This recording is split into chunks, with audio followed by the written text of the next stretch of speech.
Երեխայի տեսողության ցանկացած խանգարում ծնողների մոտ տագնապ է առաջացնում։ Ամենամեծ վախերից մեկը կապված է աստիգմատիզմի հետ։ Շատ հաճախ դիմում են, վայ, աստիգմատիզմ ունի մեր երեխան, թե ոչ, սարսափելի հայացքով։ Թող դա չվախեցնի իրենց, դա օպտիկական շեղում է, ինչպես կարճատեսությունը, այնպես էլ հեռատեսությունը։ Կարճատեսություն, հեռատեսություն զուգորդում է երեխաների բոլորին ռեֆրակցիոն խանգարումների դեպքում։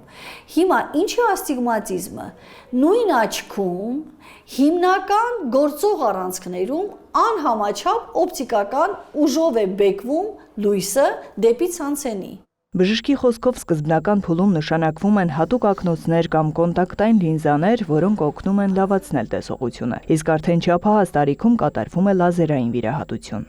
Ինչքան տեսնում է ակնոցով պացիենտը կամ առավելագույն կոնտակտային լինզայով, այնքան լազերային գործողությունը կտա իրեն տեսողություն։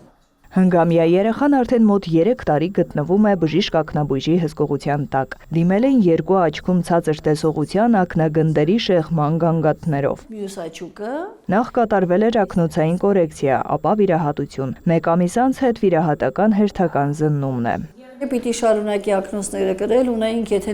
մինչև 2-3 տարի առաջ ունեինք 20-30% տեսողություն, հիմա երկու աչքերում երեխան 100% տեսողություն ունի, ակնագնդերի դիրքը օրբիտաներում ուղիղ է, այսինքն բառացիորեն այսպես ավելի կենցաղային լեզվով շլություն չունի, պետք է շարունակի ակնոցները կրենք, բարձր տեսողական ֆունկցիաները պահենք, ակնագնդերի դիրքը պահենք եւ այսպես գտնվենք մեր հսկողության տակ։ Մալայանի անվան ակնաբուժական կենտրոնի մանկական բաժանմունքը ծանրաբեռնված է աշխատում։ Օրական այստեղ հետազոտվում է մոտ 100 երեխա։ Բժշկական միջամտություններից բացի մասնագետները կարևորում են նաև երեխաների առօրյայի ճիշտ կազմակերպումը, չափից ավելի զբաղվածության բացառումը։ Երեխան պետք է ունենա իր բնական օպտիկական ապարատը, ֆոտոապարատը, աչքը, տեսողության օրգանը մարզելու եւ մարզեցնելու։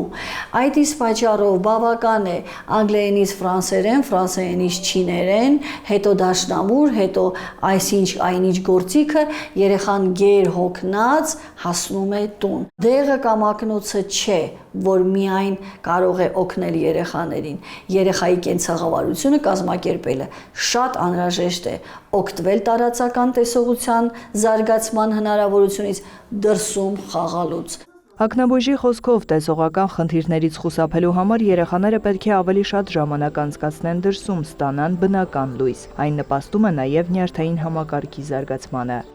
Նարայ Ոսկանյան, Մհեր Կիրակոսյան, լուրեր։